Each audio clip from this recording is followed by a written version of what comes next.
कि वो मनवाणी का विषय नहीं, वो तो मन का भी साक्षी दृष्टा है। और एक कोई श्रुति कहती है कि सूक्ष्म बुद्धि के द्वारा जानकर, तो इस पर पहले चर्चा भी हो चुकी है और हम चाहेंगे एक और विस्तार दें और आप भी उनका समाधान करने के लिए इस पर और आप जो है कम से कम 10 मिनट में ये समाधान करें।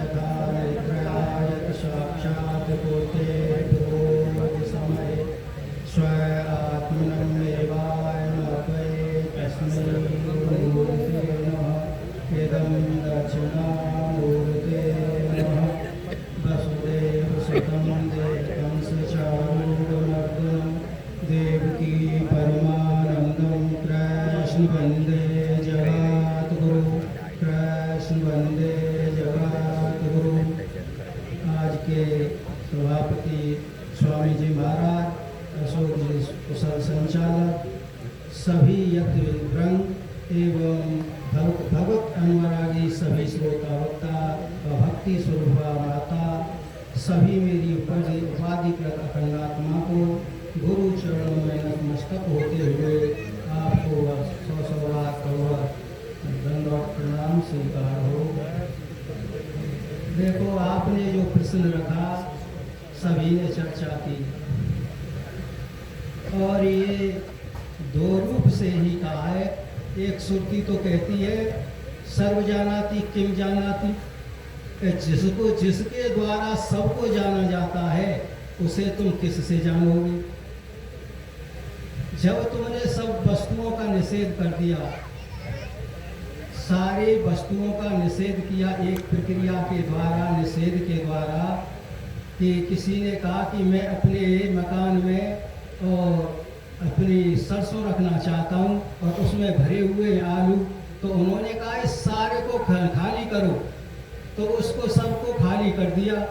अब सबको खाली कर दिया तो कहने लगे कि हो गया, कुछ नहीं रहा, कुछ किंचित मात्र नहीं। तो उन्होंने कहा किंचित मात्र कह रहे हो तुम, वही तो वह तत्व है, वही तो वह तत्व है। तब इसी प्रकार से इस देह का सारी का निषेध कर दिया तो फिर वही तो बाकी रह गया है और दूसरी वस्तु रहती ही नहीं। परंतु वही वस्तु नहीं रहती, फिर भी कृष्ण ने 6वें अध्याय में मन को और बुद्धि को लिया है। मात्यांत सुख यक बुद्धि ग्रह मतेन्द्रियम, तो रोज श्लोक बोल रहे हैं सने सने, तो सबने पढ़ा है, समय है नहीं इतना। तो फिर भी जब मन बुद्धि का वह नहीं विषय बनता है तो उन्होंने कहा कि वो किसका है। अगर उसको यौन कहें कि वो किसी से प्राप्त होने योग्य नहीं है तो फिर नितांत अब विषय हो जाएगा। यहाँ पर शंकराचार्य जी से कह दिया कि आपका जो वो तत्व है अगर वो किसी द्वारा प्राप्त नहीं है तो वो नितांत अब विषय, उसके लिए कोई परिश्रम नहीं करेगा। तो उन्होंने कहा, फिर तब कहा शंकराचार्य जी ने, हाँ वो नितांत अब विषय भी नहीं है, वो विषय भी है, वो विषय भी है कि क्यों, अब बुद्धि की भी कहा है और पातंजलि ने समाधि के द्वारा भी कहा है, निर्धूत मनश्चेतसो निवेश आत्मनि यत् सुखम भवेत् वर्ण गिरा तदा स्वयं तदेन गृहेण गृह्यते, अंतःकरण के लिए।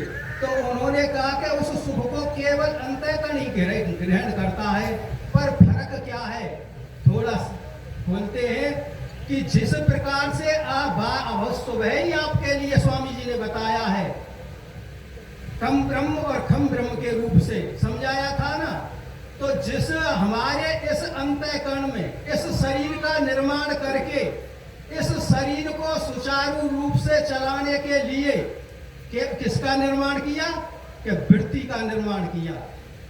एक वृत्ति है जिसे चतुष्ट अंतःकरण कहते हो, है एक, और कार्य भेद से 4 रूप में उसको विभाजित किया।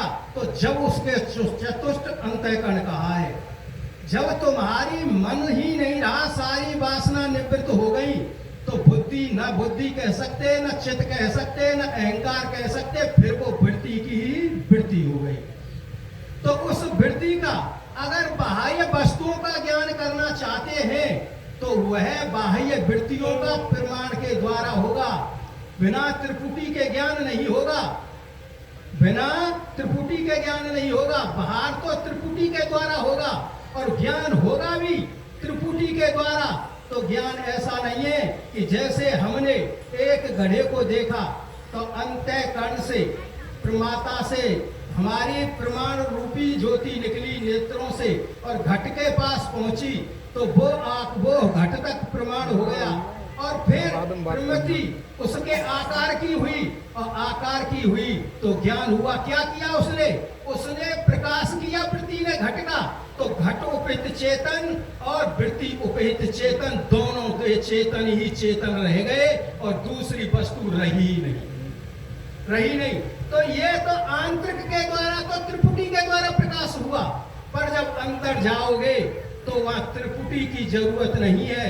वहां उसकी क्या है कि साक्षी स्वयं प्रकाश है भी वृत्ति व्याप्त न अन्यथा फल व्याप्ति शास्त्र के निवृत्ताम के वहां पर उस फल व्याप्ति का कोई अस्तित्व नहीं है। फल व्याप्ति बाहर के घटपटों में होती है, अंतर तो केवल वृत्ति व्याप्ति है। और वृत्ति व्याप्ति वृत्ति क्या है? कोई दूसरी वस्तु नहीं।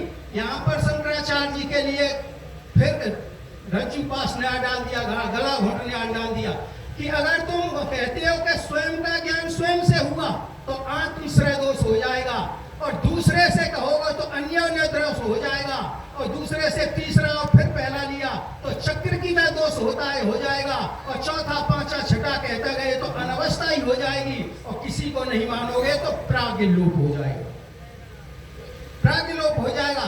इस तब उन्होंने ये वृत्ति को लिया है, कहने लगे कि वह वृत्ति बिना आलंबन के कहीं ठहर नहीं सकती। वृत्ति को तो कुछ आलंबन चाहिए, और वृत्ति है क्या? वही तो है, कोई दूसरी वस्तु नहीं है।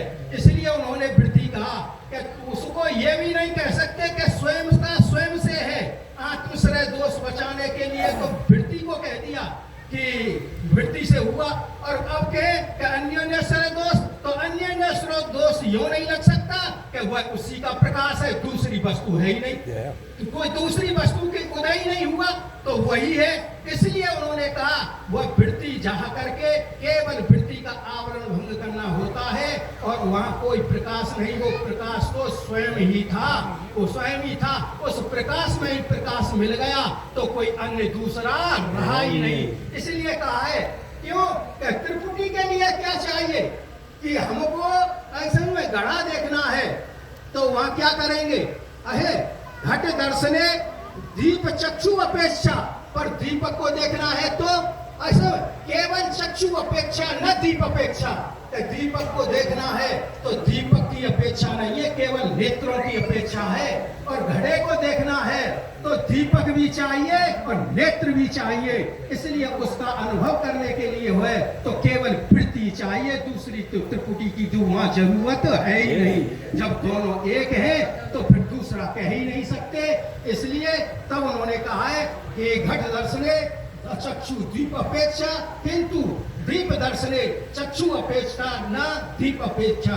तो उसका अनुभव करोगे तो केवल वृत्ति ही चाहिए और कुछ चाहिए नहीं। जैसे प्रचंड धूप में सूर्य के आगे दीपक जला के रख दिया जाए तो उस दीपक का कोई अस्तित्व नहीं है, वो उसी के आकार का हो गया।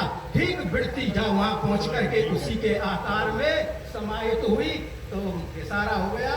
हम अपनी वाणी को बहुत सुंदर, बहुत सुंदर। हाँ जी, कौन करेंगे माल्यार्पण?